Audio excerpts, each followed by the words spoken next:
Kryeministri në detyrë i Kosovës Albin Kurti tha se qeveria aktuale mund të funksionojë vetëm deri në muajin shkurt për shkak të ligjit për buxhetin 2025 dhe se është e domosdoshme që institucionet të konstituohen sa më parë. Kurti sqaroi gjatë një vizite në Podujev se përbërja e qeverisë së re do të ketë shumë emra të rinj që ai dhe kryetari i kuvendit Blau Konjufca i kishin prezantuar gjatë vjeshtës së vitit të kaluar, por nuk do të jenë identik. Do të ketë shumë prej emrave të cilët tashmë i kam prezantuar edhe unë edhe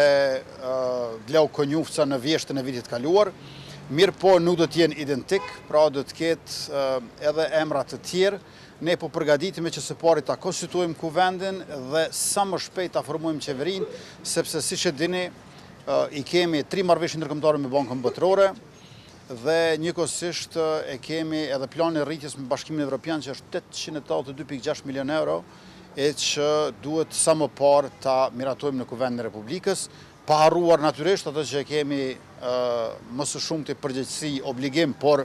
do thosha edhe preferencë, e kjo është buxheti për vitin 2026. Ndërkohë i pyetur për një takim me presidenten Vjosa Osmani për të biseduar rreth çështjes së përzgjedhjes së presidentit ose presidentes, Kurti tha se ai është hapi i 4 pas formimit të qeverisë. Mund të vazhdoj veç edhe për muajin shkurt.